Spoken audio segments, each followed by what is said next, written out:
So tonight's show, we're going to discuss UFOs, beautiful vistas, and a nudist cult. All tonight on Mysterious Library.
Howdy. Have you? Hello, my friend. I know you have not fully recovered from No. from your illustrious film career here, but you also got sick, didn't you? Yeah, I got over the festival. Okay, I think what happens to me some years. Normally, it's a flu. Normally, I don't get sick very often. I guess with COVID Right. lately, everybody seems to be getting sick. But historically, often I've run a film event and I run on like just adrenaline and nerves for weeks and just Oh, yeah. power through it. And then sometimes at the end, my body goes okay and collapses. But this Mhm. time, I got some just dang awful.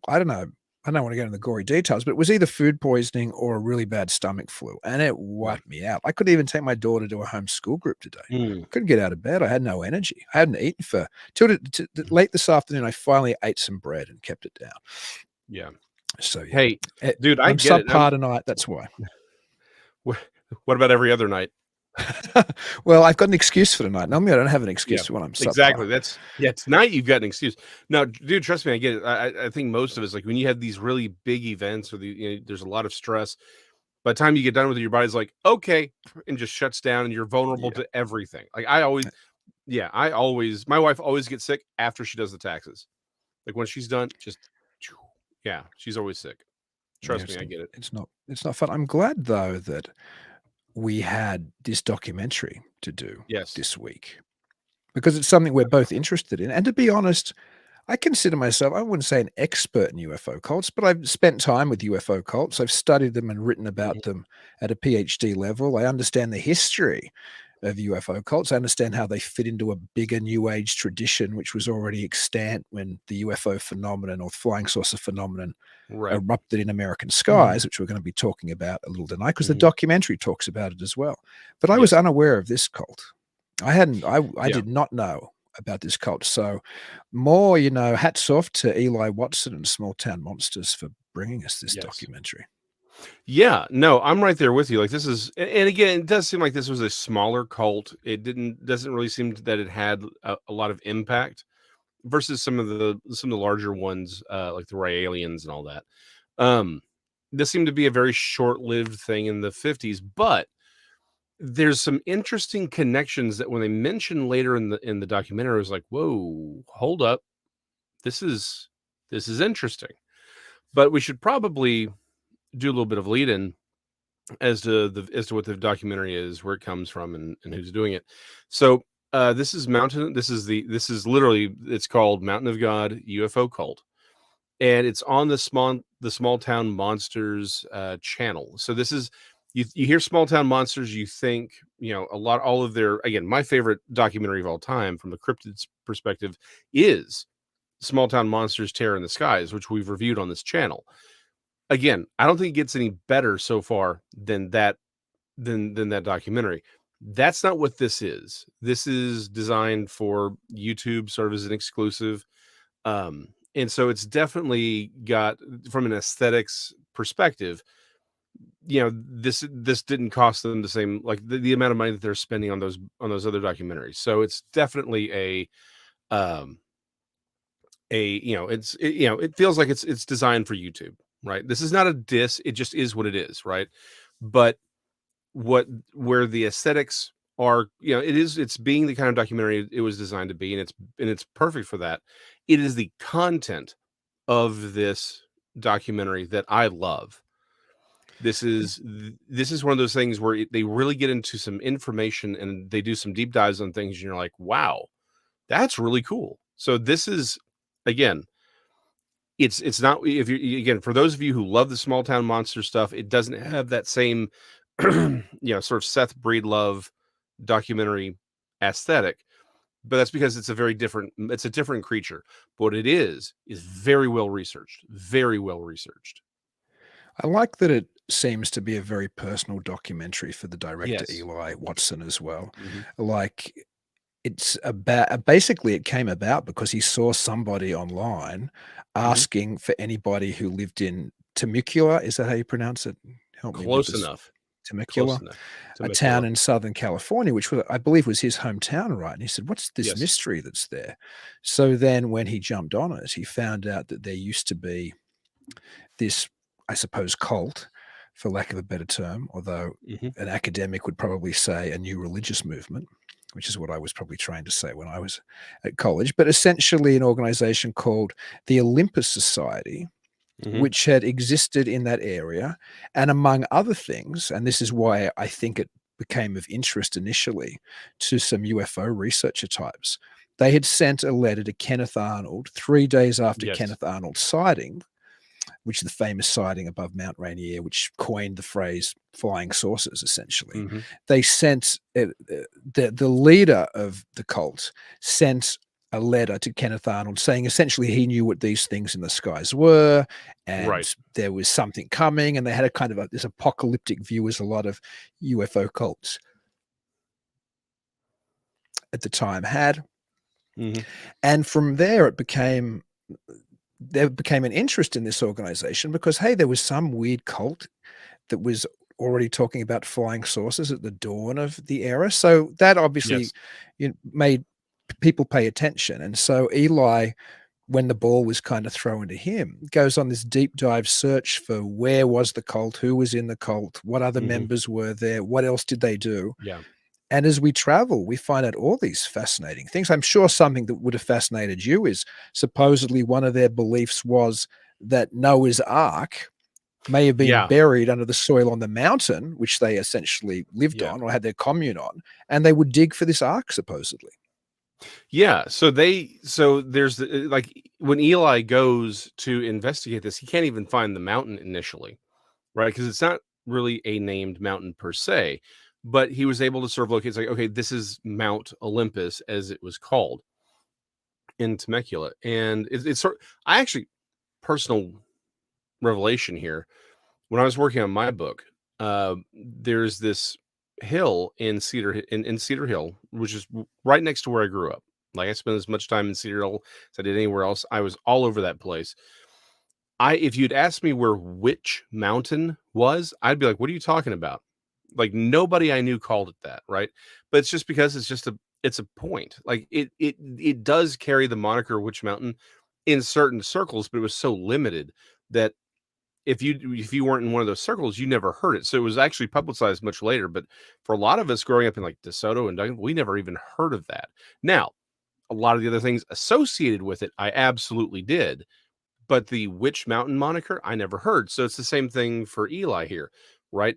He grows up in Temecula, but he didn't know this thing was called Mount Olympus, and it's not on Google Docs or Google Maps or anything. They're like, there's no Mount Olympus here.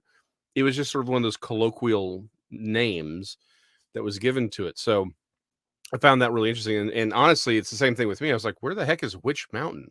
Now, I know exactly what they're talking about and why it would be called that, but I was like, "Oh, okay, it makes sense." But if you'd asked me, I would have been like, What are you high? We don't have a Witch Mountain here." Um, so I loved that. But yeah, in these cultists believed that Noah's Ark was buried under this Mount Olympus, and their sort of eschatological view was that the West Coast was going to be destroyed in a flood, and like everything was going to get wiped out except for the Mount Olympus, which is why they set their their stuff there. And specifically, it was the guy, right, the cult leader who put it there was Everett Lee. That's his name. I had to write it down because I'm terrible with names.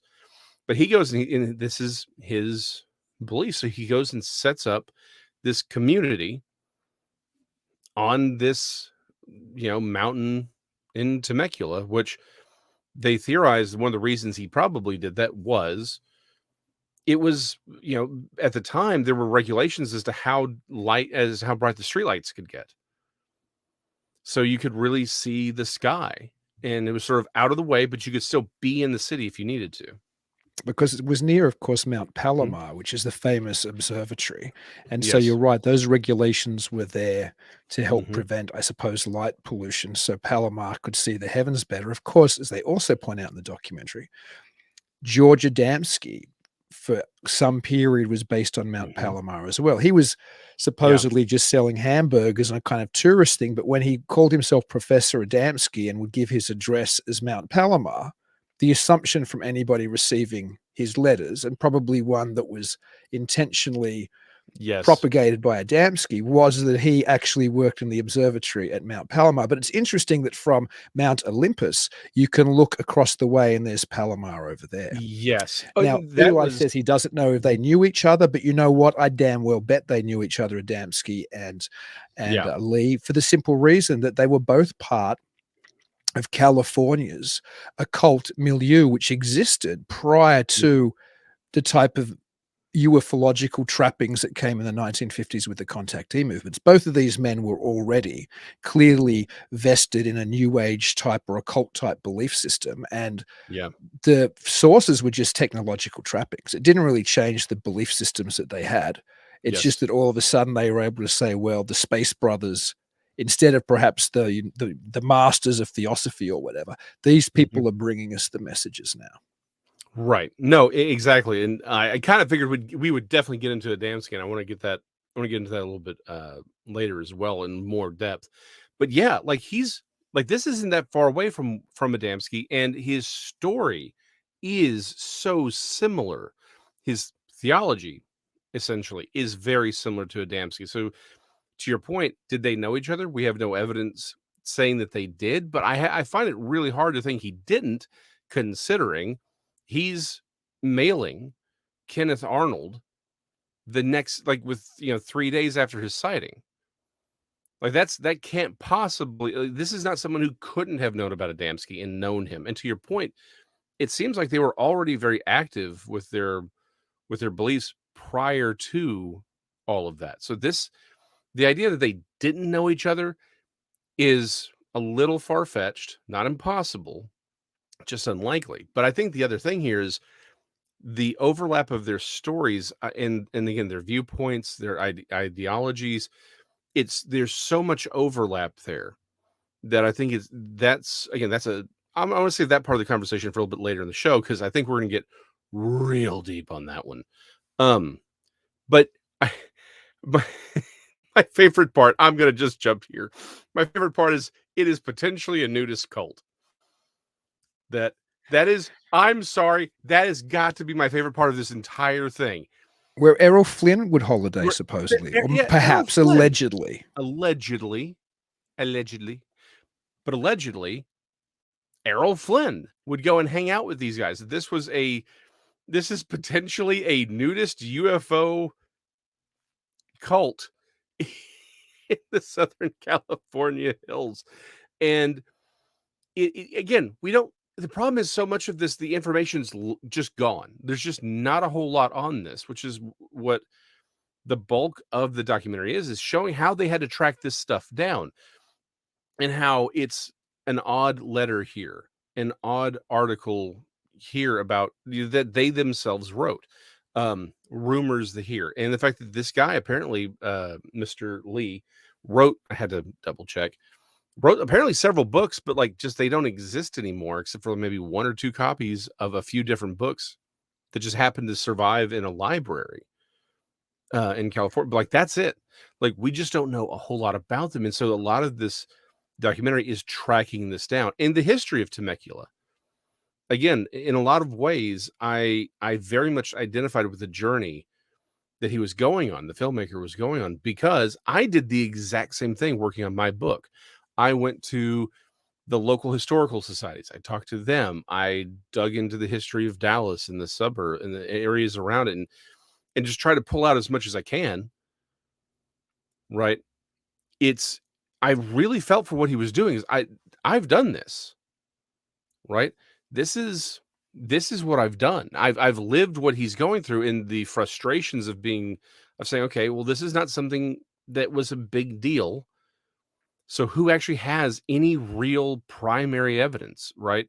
Primary documentation, which I love the fact that he spends time talking about the need for original documents and documentation. I love that. To be honest, related to that, something I love about it too is it isn't as much about the phenomenon as it is about the culture, or one Right. culture that became attached to the UFO phenomenon. Like the Right. value of documentaries which don't have to go down the rabbit hole of belief in the paranormal field. There aren't Yeah. enough of them. I mean, obviously, it's something I'm kind of trying to do at the moment, but there aren't enough that just go, okay, well, what were the people doing? You know, what are their connections? More than just getting carried away with tales of the phenomenon itself. So I found this documentary particularly interesting for that reason. Yes. Again, this is one of those rare documentaries that does such a good job of showing how you do your work, right? Because that's my favorite thing was getting into the documents and showing where this is all coming from. How did they obtain this material?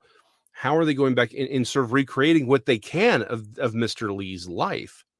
Like there's some really interesting things about his life that when you put them in that broader perspective, you're like, holy cow.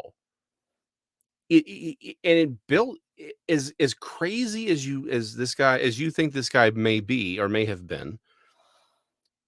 It builds a lot of sympathy for his position because of the history of his life. And let's get into that for just a moment. They track this dude. He's born in the late 1800s in Canada, literally he doesn't have electricity, any of that. And then in the early 1900s, he's helping to chart the 49th parallel between Canada and the United States. Again, something that we have just always taken into or taken for granted that this line exists. We just, boop, there we are. But for them, they had to make that line. They had to go and chart that line that we've taken for granted. And he's a part of that. He's a part of the division, the official sort of, mapping of the line between Alaska and Canada. Like he's a part of that. And it's something that I never thought about. I mean, misspent youth. Yes. Doing surveys for archaeology and things like that. I knew what it was like to do that and do some minor cartography. So I know the work he was doing. But I never thought about actually doing and charting out the divisions between nations.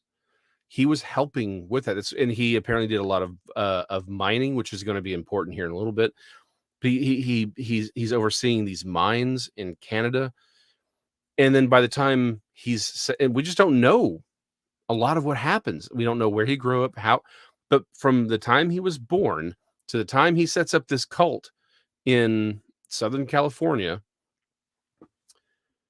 electricity is popularized. He's seen World War I and World War II.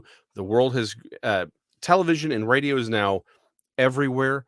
We've developed nuclear weapons and the ability to get those weapons anywhere on the planet. This man literally grew up without electricity,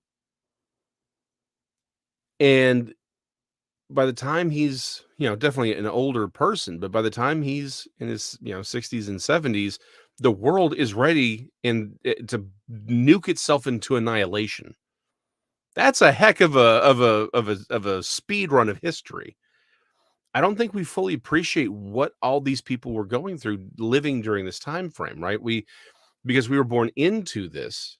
None of us remember a time before electricity was common, or or jet planes, telephones or TV or radio. Yeah.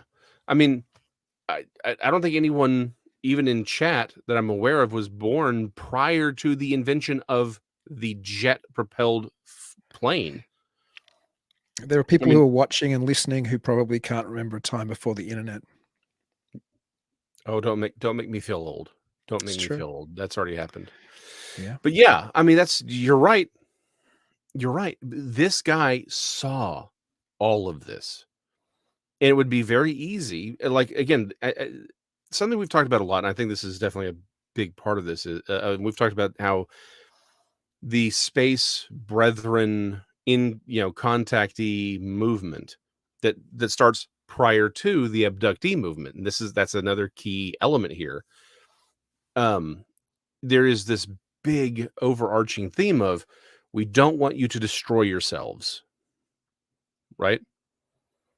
And when we going back to the Godzilla episode, if y'all didn't see the Godzilla episode, I highly recommend it because I love Godzilla. Godzilla was a film about them. Was the Japanese people helping to processing the horrors of nuclear war. Well, in the same way, in the West, it was the science fiction films about these about the UFOs. To Nancy, hold on real quick. Nancy Malcolm, jet propelled aircraft, 40s. They were already in development pre-World War II. They were used in World War II. Sorry, you've never lived in a world without jet propelled aircraft. Yeah, actually, I've known people who had, who grew up on farms that were well out. They didn't have electricity. That wasn't uncommon, but they still lived in a world where electricity and jet planes and all that existed. Well, my mother grew up in the suburbs of Sydney, outer suburbs of Sydney. Yeah. And so it doesn't even seem that long ago. I remember my grandmother's house very well. They didn't have electricity and they didn't have running water. They had to walk over a hill with kerosene cans and fill it with water from somebody else's well or something. Yeah. So they could have water, or maybe that's as far as the water lines ran. But so, yeah, not that long ago, it was a very different world. You're absolutely right. Right. And again, I've been without electricity. I mean, I grew up using a rotary phone, but the thing is, there's a difference between you are aware these things exist and maybe even have some contact with them, but that's not your level of living, versus none of this stuff exists. And then it does. Like that's a huge shift. So by the time, post World War II, we have the Cold War starting. We get these UFO sci-fi movies that's like, hey, don't destroy yourselves. It's no wonder why people who had literally seen the world go from, cowboys and Indians to radios and nuclear weapons and jet propelled aircraft in their lifetime. Oh, yeah. Why they would be fully worried about, and again, they've literally lived through the two biggest wars to ever occur, and World War I, the trench warfare, some of the worst things that have ever happened in human history. They've seen this, and now we've all got weapons that can blow up the planet, render it fully unlivable. It's no wonder why people were freaking out. Yeah, you can't understand the UFO phenomenon in any context, be it the contactees or the more Mhm. scientific approach or the sci-fi version. None of that makes sense if you don't place it within the context of the post-World War II years, the Mhm. beginning of the Cold War, and of course, as we've talked about before, the start of the American national security state, which happens in Yep. 1947, of course, when these Exactly. things first appear in US skies. I do think that the contactees, again, it's easy to think of them as being part of the UFO phenomenon or the early UFO days, and they are, but they almost all date to an older occult Mhm. milieu, and that's why Southern California again and again, that's why George Yeah. Adamski, that's why this Lee fellow, that's why an organization I spent some time with when I was doing my PhD, the Unarius Academy of Science, also founded in Mhm. Southern California in the Yep. 1950s by Ernest and Ruth Norman, and they had, I mean, a slightly different theology, but still the idea that they were contacting the Space Brothers, that they'd been Mhm. reincarnated. So there's all that kind of cross pollination. Also, the Yeah. idea of a UFO doomsday cult, very similar to this.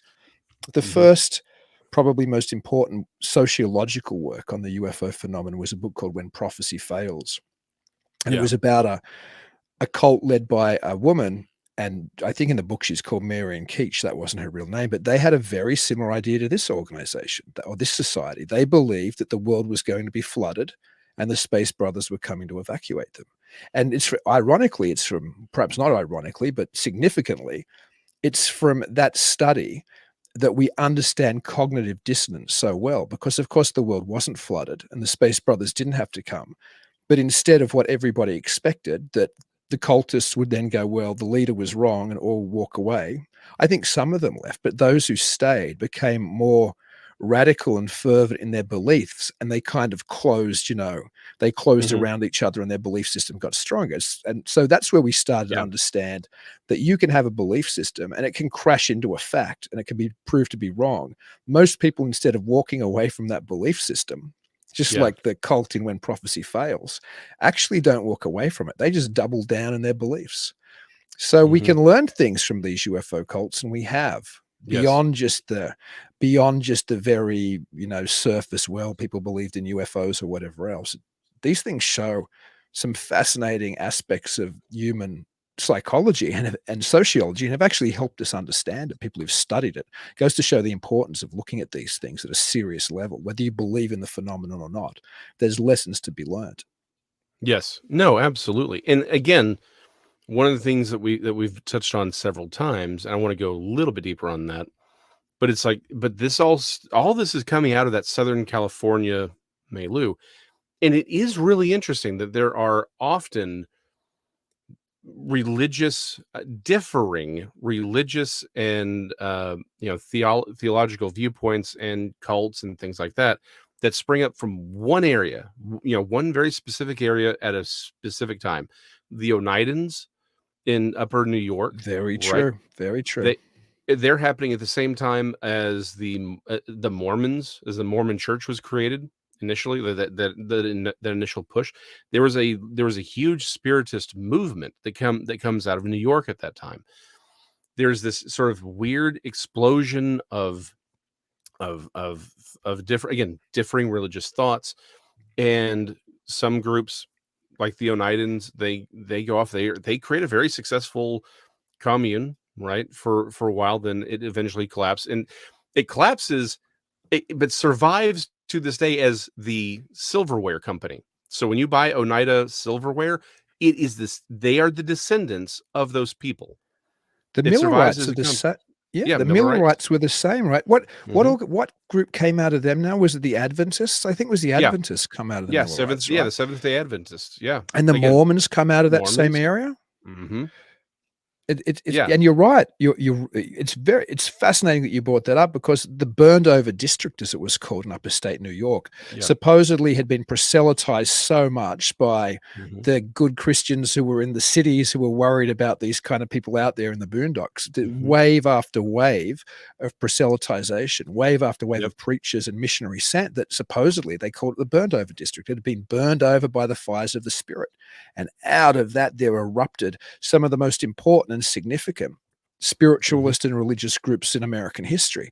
And you're right, Yeah. something similar, I think, was happening in Southern California. Maybe not a Yes. Christian, burned over district, but an area where it was attractive to people who had new age beliefs and, alternative ideas. So there was a lot of this kind of movement there. Even British UFO cults, like the Etheria Society, was originally founded by George King in England, but he moved it to Southern California. Yes, he It was did. a mecca for people who were interested in these kind of things. Jack Parsons, right, was in SoCal, I think. Yes. Yes, he was. It was just a place which was magnetic to people who were maybe at the time alternative thinkers or people who were outside the box of more mainstream ideas. Artists, of course, are known to have this kind of lean in, they tend to lean sometimes to, more weird and whacked out areas. And of course, Hollywood was a magnet for this. That's why you see people in Hollywood sometimes getting involved, even to this day. They will get involved in things like Dianetics. There's been a history of people in Hollywood being interested in Satanism and interested in, actually Church of Satan. I'm not talking about dark backroom rituals, although who knows? I'm not talking about one-eyed shut stuff like Stanley Kubrick, although supposedly, again, Kubrick was blowing the whistle on something. For whatever reason, SoCal's been this area which has just attracted these alternative New Age belief systems. So it wasn't surprising that all the UFO cults erupted out of that area because it was already rich with this kind of theology and philosophy and way of looking at the world. Yeah, no, exactly. And it's just in going back to the Adamski thing, again, it's not just that their stories and their viewpoints between Adamski and Lee.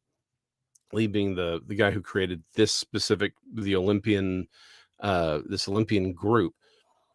It's not just that their stories are similar and that they have these similar themes, these space brethren themes, these encounter E themes. They both claimed that they had these encounters with the Space Brothers, right? It wasn't just they had the same thoughts. They both claimed that they had these encounters with these beings. Which begs the question, did they? Was there something really going on? Why? Again, I bring up New York because something happened in New York that sprung out a lot of different theological thoughts, a lot of different viewpoints. And the same thing seems to be happening in Southern California at this time. Again, when we look at history, history is always truncated for us. So when we talk about the Oneidas and the Mormons and the Millerites, and on and on and on, we're talking about a 50-year period, 50 to 80-year period where this is all happening initially. Same thing's happening here. This is the late 40s, early 50s that these groups are starting to form. We're literally 70 years removed from that. Like this is that same kind of time period, and all these groups are coming out of that one area. It begs the question, is it just that the same people are going to the same coffee shops, that there's something that attracts them, right? Or is there something going on there? Like that's honestly the fact that it's not just they have the same thoughts, it's they claim to have a very similar experience. It makes me wonder if something's not happening there.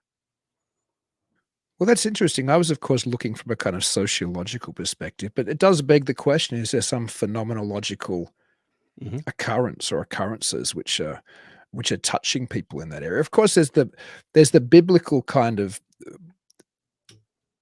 warning not to go into the desert to, seek teachers or seek other things. But all of these people were going into the California desert to find things, to find essentially space messiahs, which is fascinating because as Lee Feller did, Adamski did, the Unarians still do. So there is something perhaps to do. There is that again. I think John Keel first brought that up. The idea that there's the Bible warning, don't go into the desert. You probably know your Bible knowledge is better than mine. But what's the actual verse? There's a verse like "Don't go into the." Oh, I can. Yeah, I am terrible with where things are actually located. Like chapter verse. I can't do that. My brain doesn't think that way. It thinks narratively. But yes, you're 100% correct. And yes, Keel did talk about that.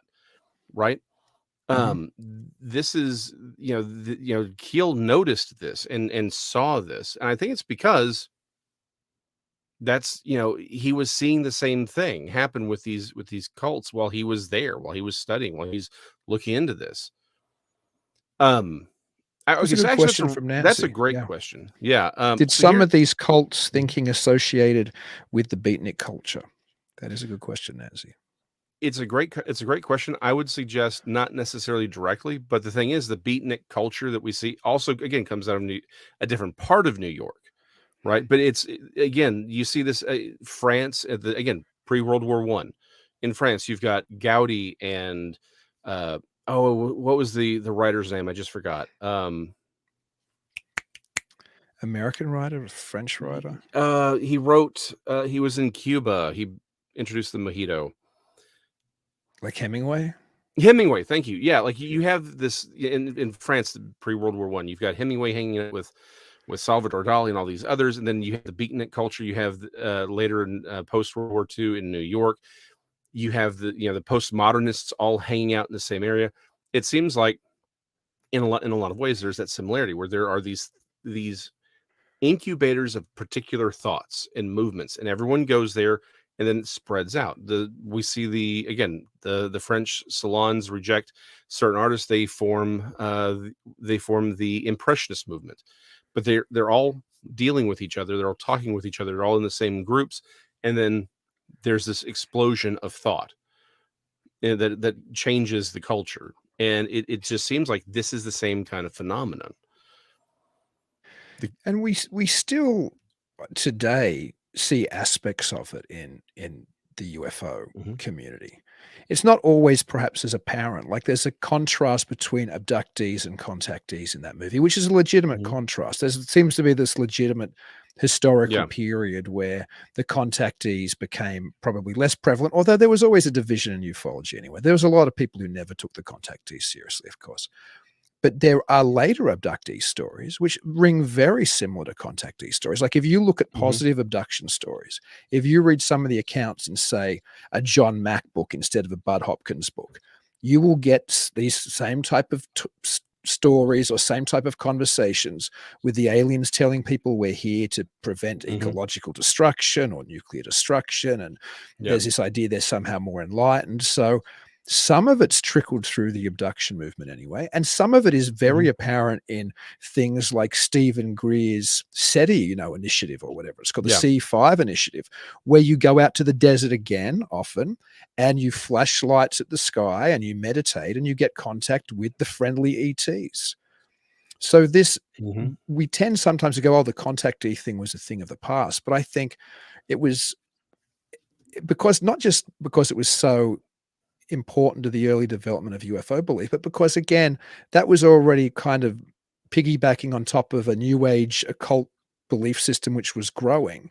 So the New Age occult movement didn't go away. So a lot of new UFO thinking has similarly piggybacked on the New Age thought. I mean, people like, what would be a classic example? Shirley MacLaine would be a classic, really popular example everybody might be cognizant of, right? Who's a New Age thinker who also believes in UFOs and has both in her books. But you don't have to look very far. There used to be a whole magazine when I was doing my college research. I can't even remember what it was called now, but it was a magazine just dedicated to channeling, people channeling ETs. And it was all Space Brother type messaging still. So it didn't go away in the 50s. It just, the emphasis on the little gray man and the emphasis on scary abductions because of John Mack and Bud Hopkins and the X-Files and everything else, we tend to forget that it's still there. It never left ufology, that belief system of friendly ETs who are spiritually more advanced than us, coming to warn us and save us from ourselves. Yeah, no, that's a great point, is that, like you said, this thinking never really left. It just it did grow and change, and the abductee phenomena just became more prevalent. But I think that's another piece of this puzzle that is often overlooked, is why was there a direct change? Right? There's one phenomena, then there's another phenomena. Is it that did the aliens change their modus operandi, or is it just that as the culture was growing and changing, the psychological influence on these people changed, and so it went from the Space Brethren are here to comfort us about the changes and keep us from blowing each other up, to the Red Scare, and now it's the other. It's this outside force that's come, that's over us, and how much of that is, again, it's not explored in this at all, in this documentary at all, but we've talked about this before. Hey, how much of this was deliberate manipulation as far as the change in themes by the government? Because we don't want to get too far off on that, because that's not addressed in this documentary at all. But it does seem like, we sort of always push the deliberate media manipulation by the government of the UFO phenomena to the late 70s, early 80s. But why would we think for a second that it wasn't manipulated the entire time? that the idea that they could manipulate this the entire, from the 40s on, is a little naive, and that they would have a an impetus to do it, an incentive to do that, to change people's viewpoints, to help raise sort of that underlying fear response.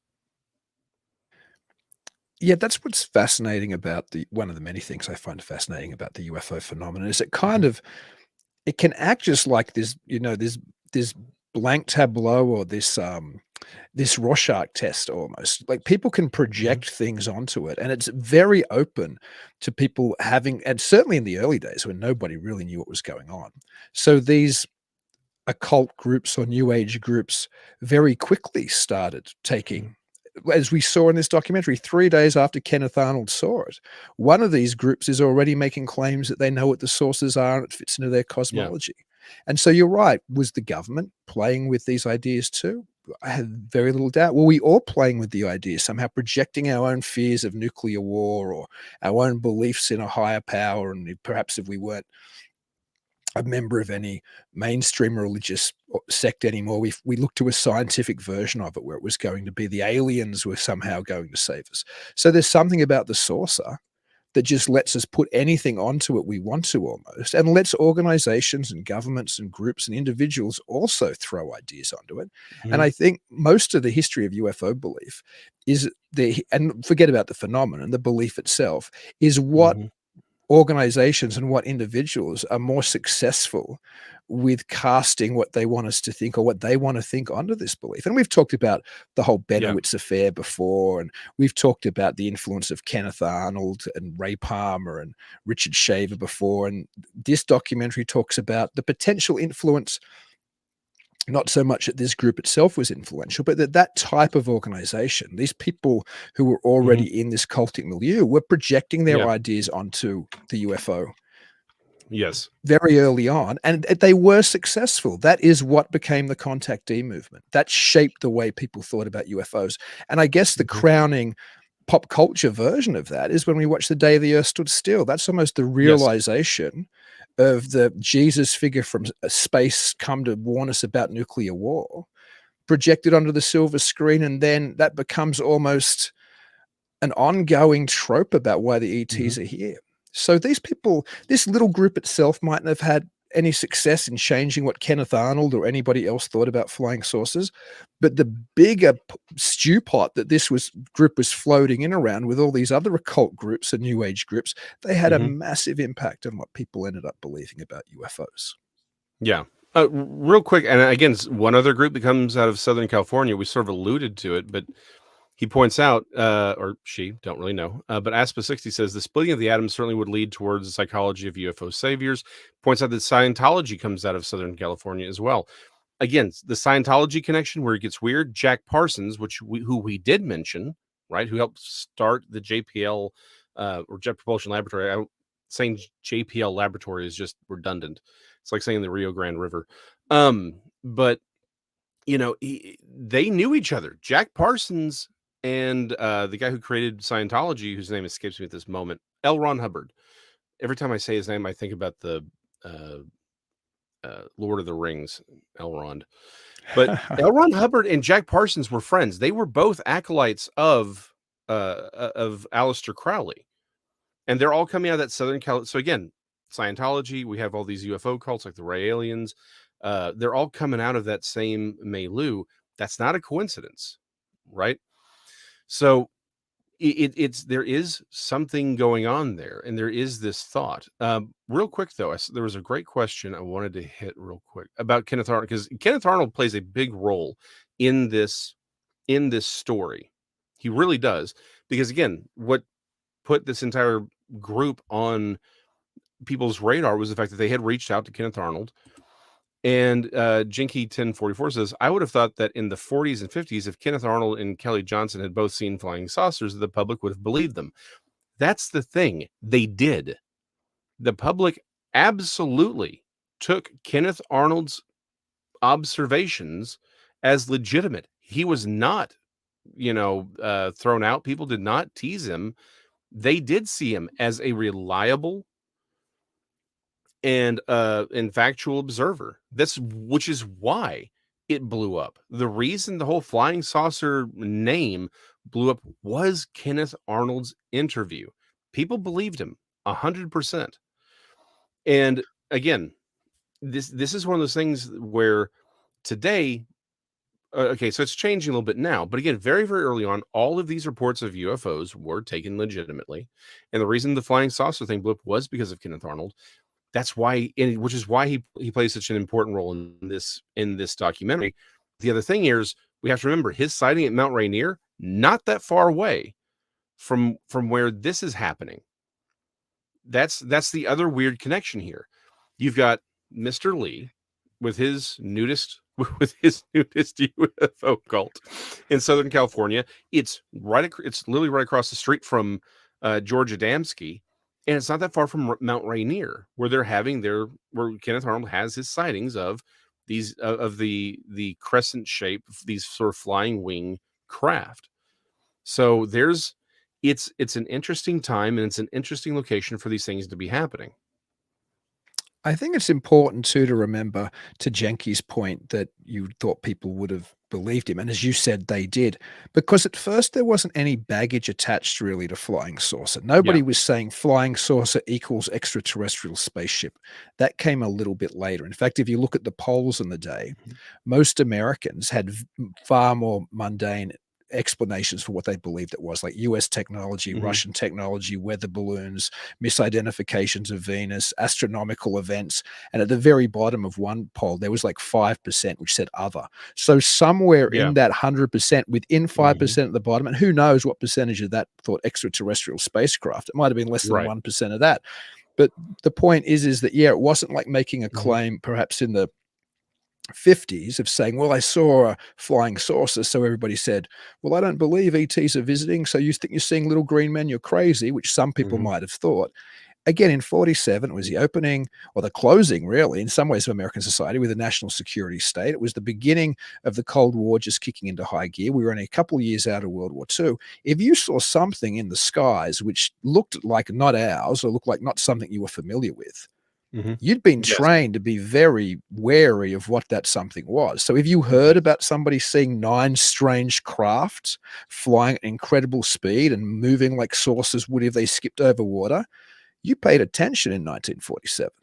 Right. And again, we have to remember, virtually everyone who was an adult at the time served in World War II or served in some capacity for World War II. So to your point, their brains they're wired for weird things happening. And again, we have to remember, the Japanese were doing some, were trying to, and they actually succeeded in getting weapons here to the US. It just wasn't publicized. But then we also have the event of the Battle of LA, which was another UFO centric thing that was very, very public. So yeah, their brains were wired to see weird things and say, we need to worry about this. There wasn't the connection to, like you said, extraterrestrials. Real quick, did not know, but hey, little synergy right here. So Aspa 60 is Jay and Aspasia from Down South Anomalies. I had a slight feeling that might have been the case, but I didn't want to say so in case I was wrong. Yeah, Jay and Aspasia, they do a great show on this channel. So I think it's Aspasia. I get it wrong all the time as well. You know me in names, Aspasia. Which is why I can't take you challenging me on the pronunciation of her name. Yeah, but could be right. But thank you so much, Jay and Aspa, for watching. And people should check out Down South Anomalies. I mean, I shouldn't say this because I'm putting us down and putting my other show down, but arguably the best show on the network is Down South Anomalies. Yes. I mean, Jay and Aspa are both media professionals. They were doing a radio show when I lived in Sydney, which was a very popular radio show. Very, like, on a mainstream radio. Oh yeah. They're media experts. So when you listen to them do an interview or something, they know what they're doing. So yeah, go and check out Down South Anomalies.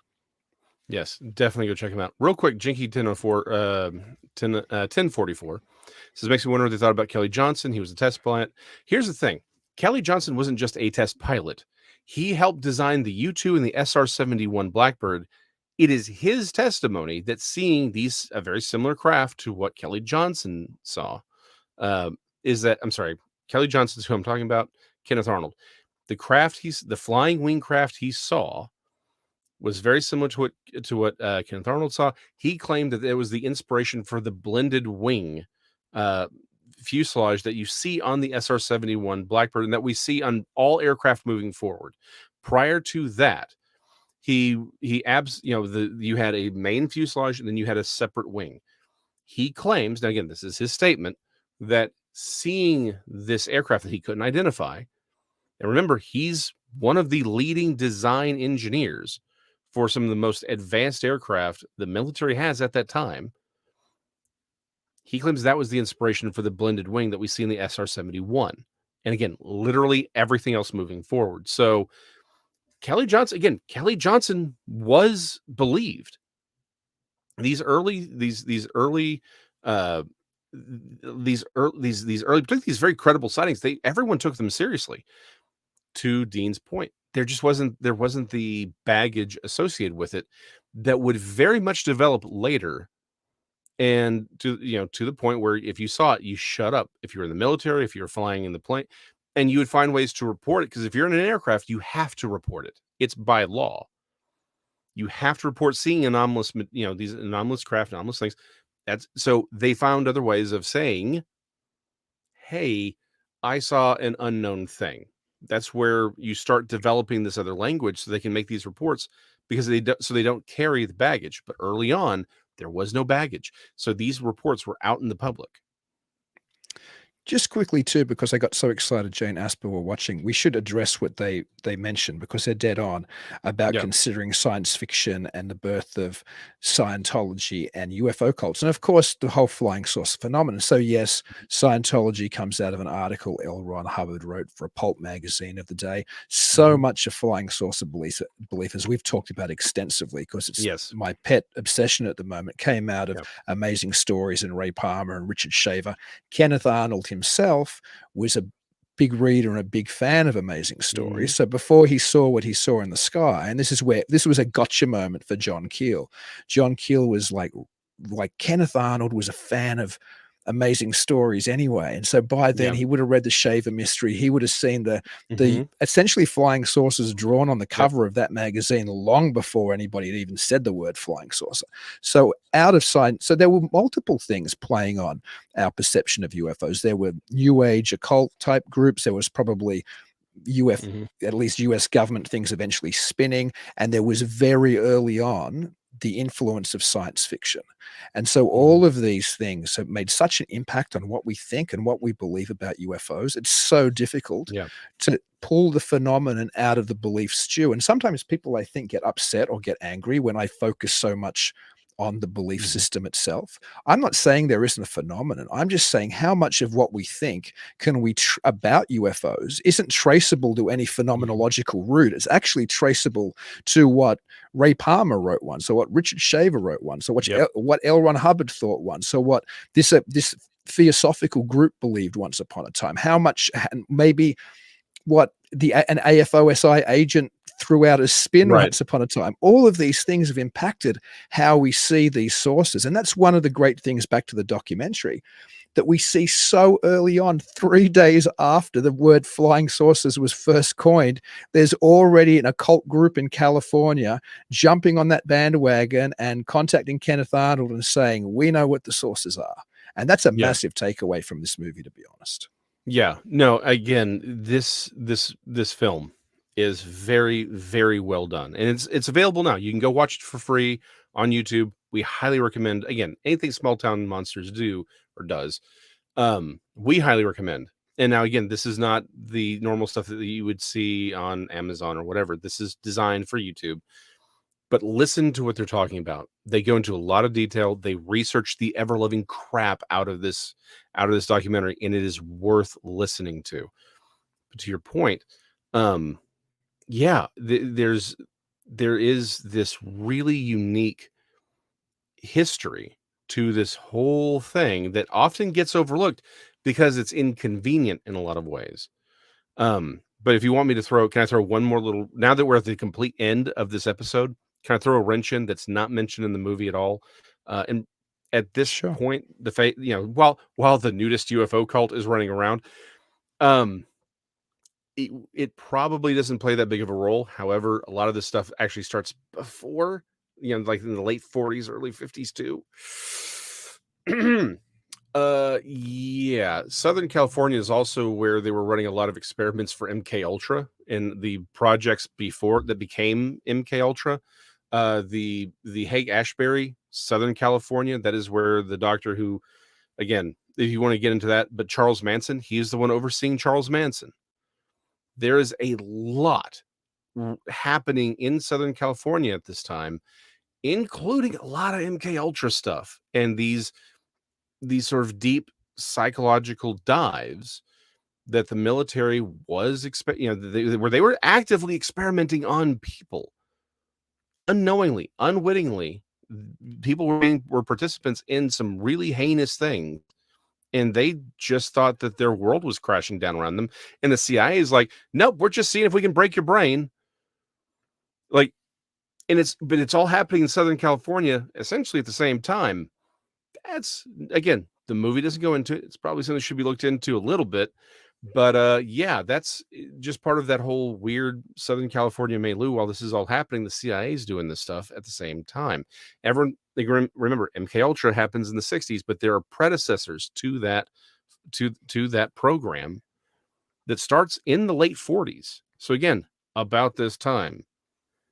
And think, and speaking of that, think about how much LSD plays into those kind of machinations as well as the counterculture. So there's crossover there as well. Yes, there is. And to Ed Schultz's, yes, Stanford research, remote viewing, it's all coming out of that region over the same period of time. Something to think about. Just one of those things, one of those weird little happy or odd coincidences in life we need to double check. But yes, go see this film. Again, it's on go to the Small Town Monsters YouTube channel. We highly recommend it. Again, we recommend all their work. It's great. Seth and them, they do a great job. And this one I forget his name. It was Eli Watson. Eli Watson. Thank you. I'm terrible with names. I should have written that down. But Eli Watson does an amazing job on this. I cannot recommend it enough. It is, to Dean's point, very clearly a passion project for him because Temecula is his hometown. And as I mentioned at the beginning, I really resonated with the journey he was going on because I went on the exact same journey when I wrote my book. So I very much, connect with what he was doing and his exploration of this. It's a great documentary. We cannot recommend it enough. Go give it a like. And again, just sit back for a really interesting deep dive into this little known, but essentially unknown group of people that it maybe in retrospect they had more influence than we realized. It's just that it's one of those little pulses, those ripples in culture, but we don't even know the stone's there, but the ripples actually make waves later on. It's an interesting little snapshot of reality. We go give it a look.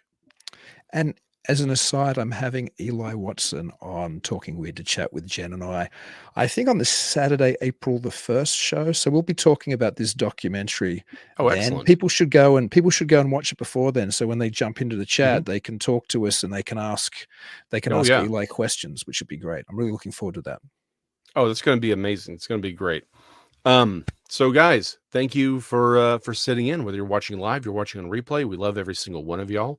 Next week, we're going to come back. Hopefully Dean will have fully recovered from the plague that he has received. So. But yeah, hopefully, maybe you've got the zombie plague and you'll be the first victim of the zombie virus. Gosh, thanks for that, mate. You're welcome. It'll be fun either way. Either you'll recover or, it's the end of the world. I'm okay with it either way. I'm just, I would prefer we go back and we come back next week. Everything's happy and we do this again. I don't want to, although zombie Bertram might be interesting for an interview. It could be. There'd be no more problems anymore about paying bills or taxes so maybe the zombie apocalypse. Yeah. You might be the only one hoping I'm a zombie next week. There'll be a lot of people going, I don't have to go to work the next day. Fantastic. Yeah, exactly. Look, all I'm saying is I'm going to do my best to be really, really shocked when the zombie apocalypse happens. I'm just, oh no, it's a zombie apocalypse. Yeah. Who'd have seen that coming? Yeah, exactly. On that note, guys, thank you. Again, next week's going to be great. Dean's going to be back into fighting shape, and we're going to have more insanity and deep dives into some amazing material that's out there. Some old, some new. 'Cause that's what we do at Mysterious Library. We peel back the layers. We get into these works, both audio and visual and books and all kinds of fun stuff. We're going to do it every week here. Same Mysterious Library time, same Untold Radio AM channel. We'll catch y'all next week.